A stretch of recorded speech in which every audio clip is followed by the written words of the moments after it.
Hey everybody, Doug here. Welcome back to yet another board game channel and yet another run through of the Asylum scenario for Time Stories. I'm going to do our second scenario. We ran out of time the first time through. Not surprising, that I gather that generally happens. You almost never get it done the first time. So we've set the board, we've reset the board, except for the bits of map that we get to keep because we know where those locations are. We've re-inhabited our receptacles. I've changed one because I kind of I like Marie, her being able to change a die to a success. It seems pretty powerful on her glibness check. I've got Felix for fighting, and Eugene just has really good stats. Even though he can't be alone, but that's okay. So I replaced Vasile, our cocaine addict, with Ferdinand Meunier, our shell-shocked soldier, mostly because he's got some pretty good fight as well, and if we have to go back down into the catacombs and fight that horrible thing again, we'll see if we even need to go there. We have a couple of other options that I want to explore first. Especially since if we get this, I think it was one of the pink tokens, I think this one. If we can figure out where that is, it looked like it was maybe going to be easier to get through the catacombs because we didn't have to go in the same order. Anyway, we will see. So we have spawned, basically, back in the day room. However, we are not going to hang around here. We got all the knowledge and clues that we could from there. There's a key, but I don't think it's a key we really need because it just got us the injection kit, which came with some cocaine, which could heal us potentially. It's not a critical item to solving it all, I think. So let's just zoom up to the plan up there and see where we're going to move. Alright, so there's one location that we hadn't visited in our first run through. So we're going to take a look at the Promenade and see if there's anything useful there. So we're going to see how long it takes us to get there. 2 time units. Yes, I reset the time units to 25. So we're now down to 23. And yeah, let's set up the Promenade and have a quick look at that. Alright, here's the Promenade, which, as we can see, potentially has rather a lot of hidden stuff. So, yes, this might be an important spot to visit. So let's just check our description. Despite the glaring sun, the wind whips at your faces and the cold chills your bones. The yard is surrounded by walls high enough, rather, to drive any thought of breaking out from your mind. To your left, on a small patch of grass specially set up for it, 3 people seem to have just finished a croquet game. In the back of the yard, a large gate is guarded by 2 watchmen, and through it you can spy a park and its tree-bordered paths. And to your right, near the wall, a patient in a tuxedo spins around, improvising some short choreography. And yes, there he is, whirling around, like Gene Kelly there. So, who do we want to go where? Well, let's have Marie go to the dancing gentleman. He might need some charisma to get talking to. Let's see, we'll have... I wonder if I should send one of our big guys to the guards, or if that would be a little too threatening. Well, we've got 2 big guys, so we'll put, well, two fighters. Okay, so yeah, let's have Ferdinand go examine the gate, and Felix and Eugene, because Eugene shouldn't be alone, we'll go check out the croquet match. Alright, so left to right, let's see what happens. Here's our picture. One of the 3 croquet players greets you and invites you to come play with them under the unwavering gaze of the nearby watchman. Hey, there you are. How about a quick game? If you want to join them in a game, so we've got a test, an agility test versus 4 blank shields. Let me just put those out. Those will go there, and if we succeed, we will get to, we don't pick up the token, we just immediately reveal card F and see what we get out of that. Okay. The gates. Through the bars of the gate, you can see the park's paths. The gate is locked, and the 2 guards are keeping an eye on you, but perhaps with a bit of glibness, who knows? Oh, wow. Glibness versus 7. If you own key 6, and you can persuade the guards, you obtain item 9. Okay, so that, we're not going to be able to do that. We don't have that key yet this run. Is that, yeah, that's a different key. That key was that was in the kitchen, right. Okay, and Marie, approaching this fella. As you approach, the man becomes more animated. Shh, it's Moonstep. I'm with you. I'm an undercover agent. I found a way to activate a fault, but I lost the artifact required. If you find it, come back to see me. He wants the plunger. So if you have item 4, which we don't, this is the first place we went, then we can reveal that card. Okay. We need the plunger if we want to see what's under that card. Wow. Okay, well, we can't do either of these things, but we might as well see what happens if we spend a time unit trying to play a game of croquet. All right, so we're going to spend a time unit. For this time unit, the other 2 might as well come join us so they can help next turn if we don't successfully finish off the game. So yeah, Felix and Eugene are going to try this. We'll start with Felix. He's only got 1 agility. However, he did get 1 success, so we take away that shield. Did it again. Can't see the shields. There we go. Eugene, on the other hand, has 3. Glad he tagged along. He may. Yeah, he would have done it all on his own. So that means we get to reveal card F. We'll just replace it there. Ooh, that doesn't look good. You crush your opponents, who don't seem to like that very much. In frustration, one of them smacks his mallet right into his neighbor's head. Within a few seconds, the scene degenerates into a brawl, and we take item 20. Let's see, page through here. All right. Item 20, what's this going to do for us?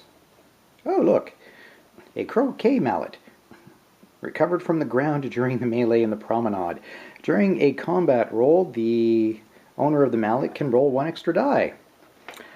Slip this card under your receptacle so that only the mallet is showing. Should we give that to one of our regular fighters or somebody who needs a little bit extra? Yeah, I think I'm going to go ahead and give it to some fighter. Somebody who's likely to fight anyway, so I'm going to place it under, let's say Felix. We can always trade later if we really need to. So that's all we can do here. Now I have to decide if I want to go get that key and or the plunger and come back here and reveal those other cards. Well, I had it in my head I was going to do one other specific thing first, so we're going to give that a try, and then maybe we'll come back to this.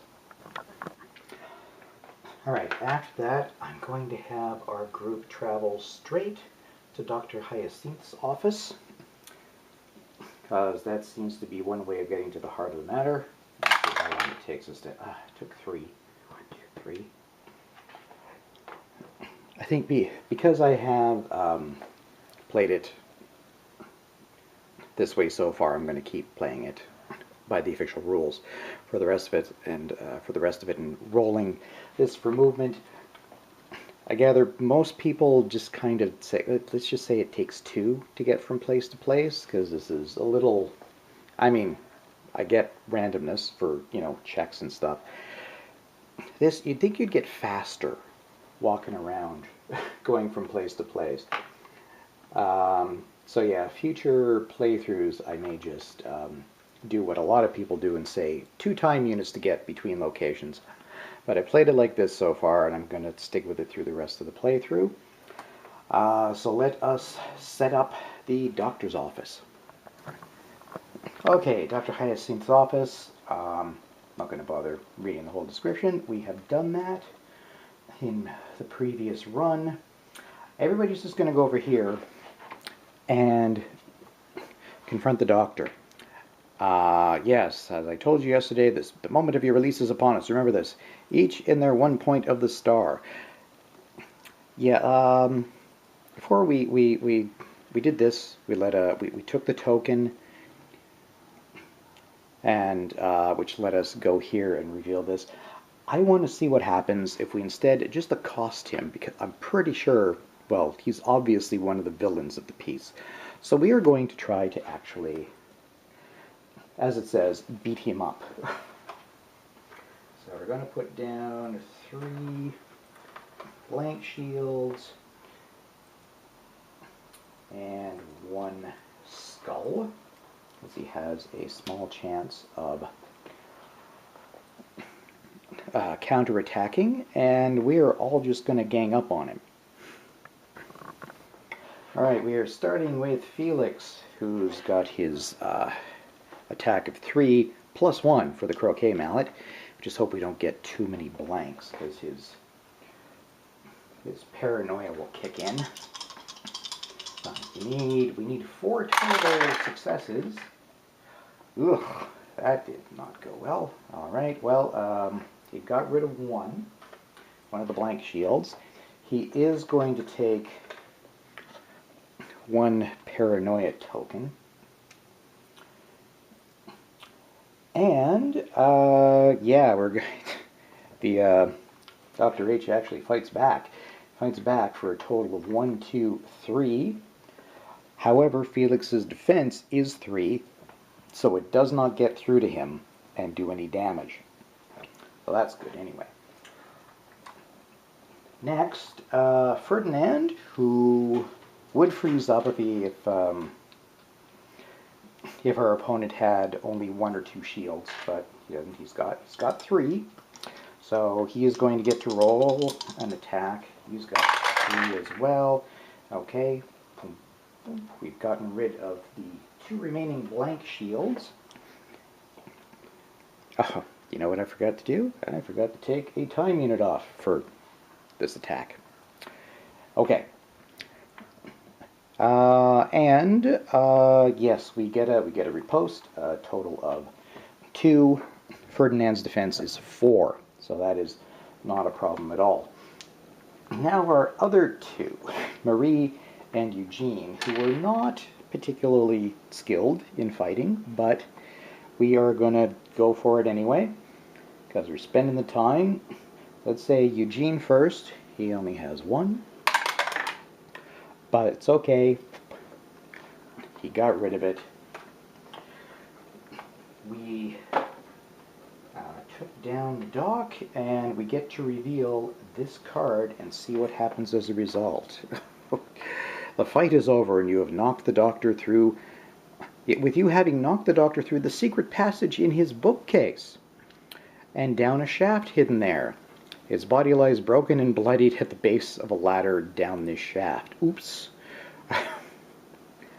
The path is now open to you. So we take this token, and we'll just put that on the board there, and item 23.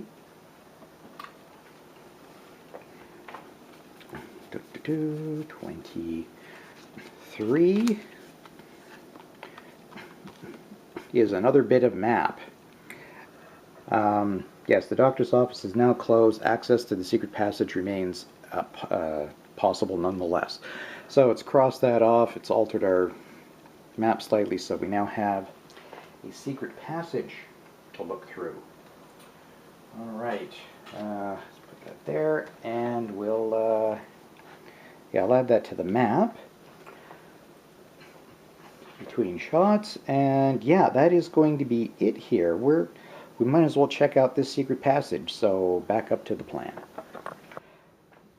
Now, this bit of map does not have the permanent icon on it, I guess because we have to fight our way through the office to have access to it at all. So yeah, we're going to check out the secret passage. It's right there. Please don't roll high. We rolled a 1. Yes, that makes sense because the secret passage is right there. So we'll set up location 12. Right, nice creepy passage. So let's see. Ooh, there's a lot of red on this. Using the lamp that landed near the doctor's body, well, that's convenient, you make your way into a narrow tunnel, which soon branches out into a labyrinth. Be careful, this location is special. And in fact, we are locked into this. Flip over cards B, C, D, and E. Oh, okay. We just flip them over and, oh joy, it's a maze.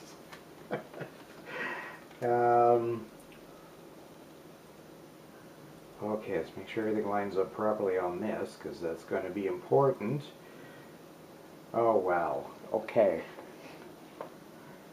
2, look them over carefully. Your objective is to link the starting point X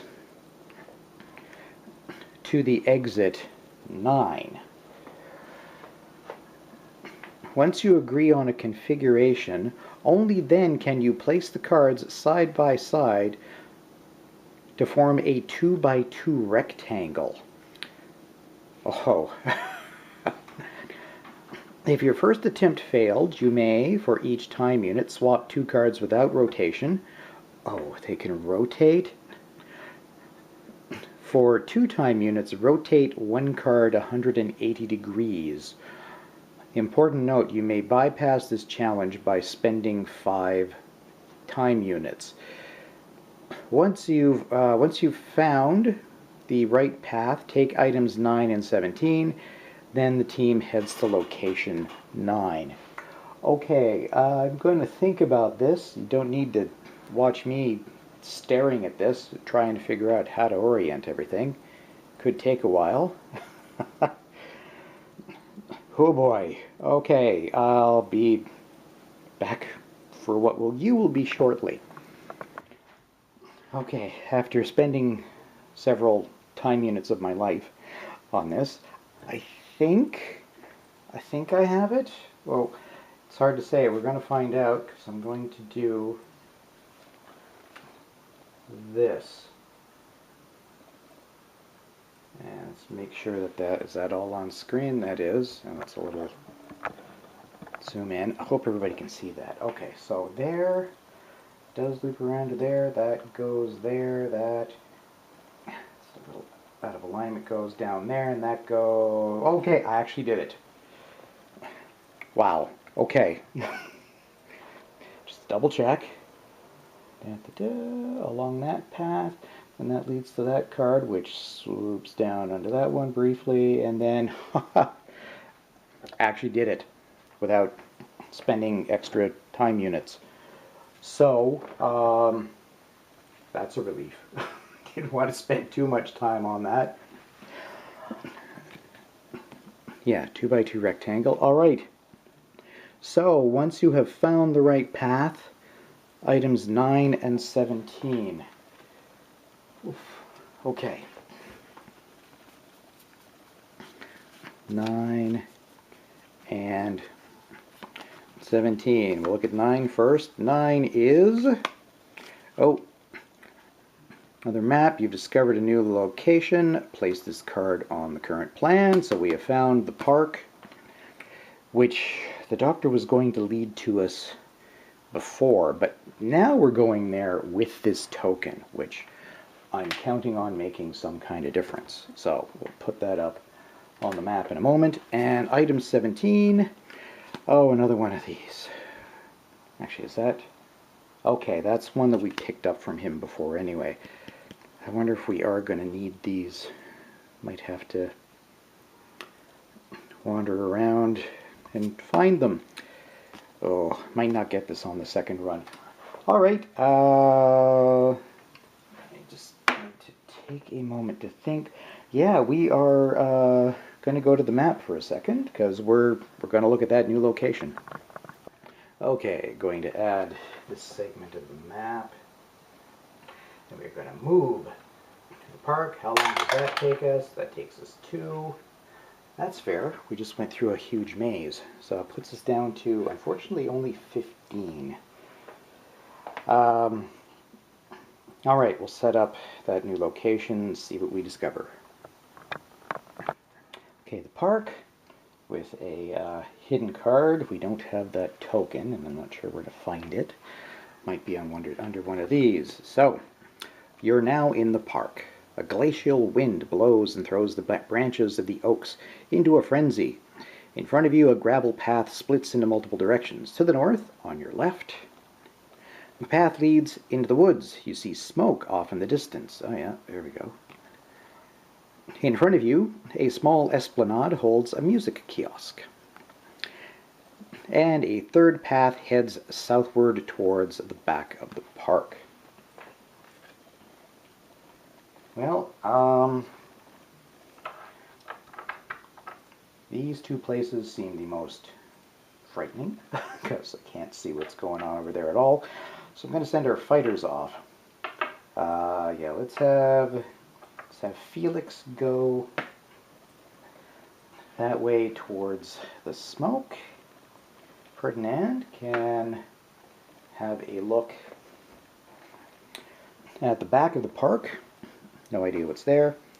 We'll have Marie check out the music kiosk, and who does Eugene join?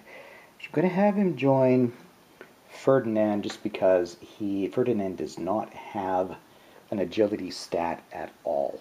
So we've got folks with all stats in all locations, whether they're good or not. Alright, Felix wanders over. Oop. Okay. He's locked into this place until we resolve one of the tests. Down the path you discover a hovel that's producing all of the smoke. A man walks out the front door and aims a pistol at you. I know who you are, and I'm not going to let you act freely, you damned sorcerers. You can attempt to reason with the man to obtain item 14, or neutralize the man to obtain item 15. Well, Felix doesn't even have glibness. Oh, I was wrong. We don't have any glibness in this location. Well, looks like we're going to have a fight. First, Marie finds this previously peaceful-seeming kiosk was a scene of violence in the recent past, with traces of combat evident on the roof, on the top steps, claw marks, torn clothes, and dried blood. As you inspect the remains of a man's suit, you notice an imposing closed metallic trap door in the center of the stage. It is locked. If you own key 21, which we do not, I haven't even found that yet, then we get to take that token, which would let us reveal that card. Oh, that's not going to happen. Alright, and the other guys. Minutes down the path, you clear the trees and discover an immense greenhouse, an imposing structure of glass and steel. On the ground before it, you spot the prints of a rather imposing animal. Take item 11. 9, 10, 11. Oh. Ah. Okay. Once we free up Felix from his fight, we can go look at the greenhouse. So we'll stick that. That's on the map. Yeah, I'm not doing too well on time for this one. Things just keep slowing us down. All right, well, we're going to have to spend a time unit to fight this fella in the cabin. Okay, so we have to spend a time unit. For that time unit, everybody else can move over to the list location so they can help on the next time unit if necessary. And Felix, 1, 2, 3, 4 dice is going to attack. Oop, gotta put down the shields that we're going up against. There's potentially a lot of counterattacking to happen here. All right, no blanks, no skulls. Oh boy. Well, no blanks, but a lot of skulls. So that is 1, 2, 3, 4, 5, which definitely gets past Felix's defensive 3. So he's going to lose a life point, unfortunately, putting him down to 2.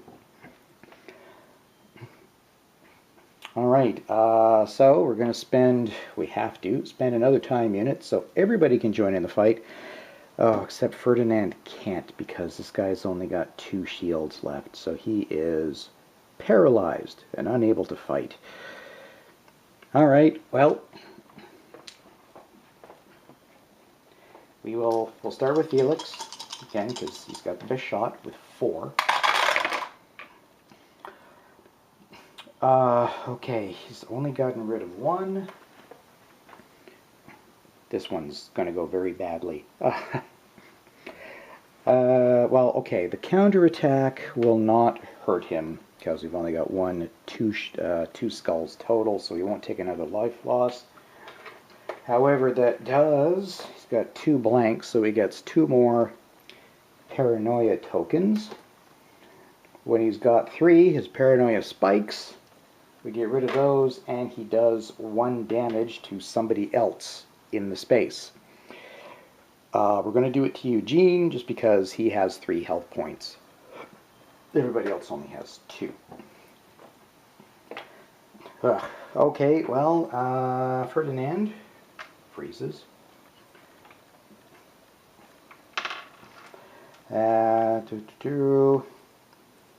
Yeah, Marie and Eugene are both going to have to try to, at least they'll fend off any counterattacks, because the most they can come up now is 2, and they both have 2 defense. So Marie actually finishes the guy off. So having done that, we will now look at item 15. Ooh, a pistol. Nice. This could potentially make things a lot easier. A Browning 1900 pistol with 2 bullets. To represent the bullets, place 2 brown tokens. Grab them there. On this card, you can remove 1 at any time to choose to eliminate 1 because of the shading on the shield. That means any 1 shield. It doesn't matter what type it is. Eliminate 1 shield from an enemy during a combat in which you're involved. Slip this card into your receptacle so that only this pistol is showing. So who do I do it to? I give it to Marie or Eugene, because yeah, I think I want them to. Actually, we could still give it to Ferdinand because it's not an actual. Oh no, it counts as combat. Yeah, it's part of combat. And Ferdinand might freeze on us. So, let's give it to Eugene. Just going to put that under his card and give him the 2 bullets. Now, what else? Oh, right, there was more on the card there. While searching your opponent, you also find a letter. Take item 13.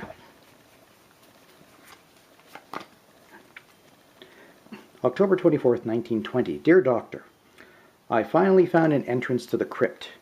As you had suggested, a riddle which only the esoteric arts could piece together was hidden in that damned place.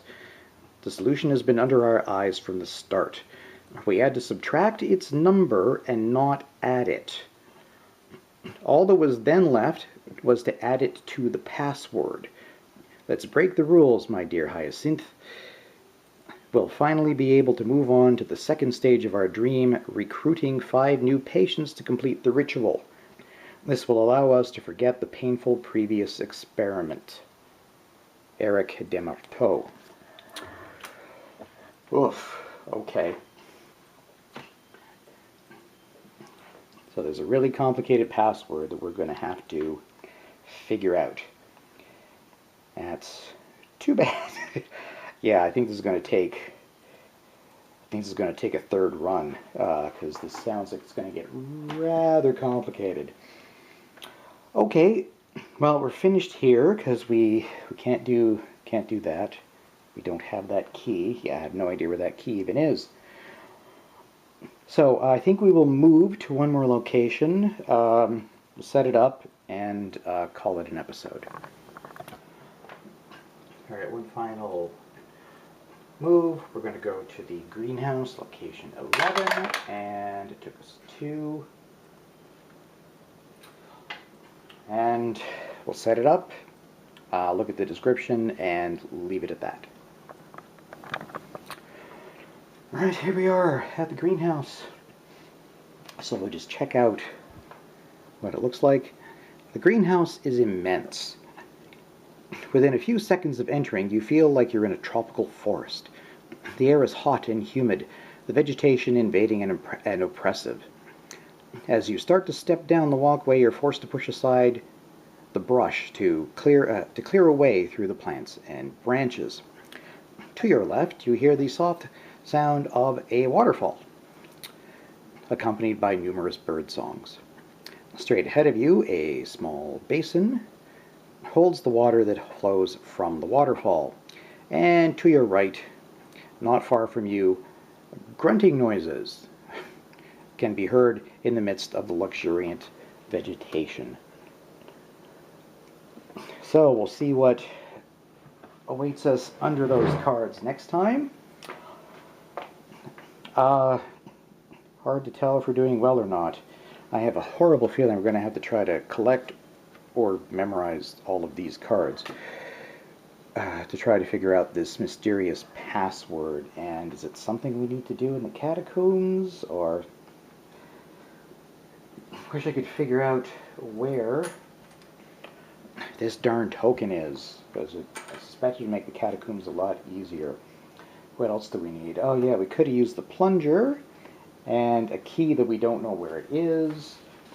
Yeah, we've still got a lot of exploration to do.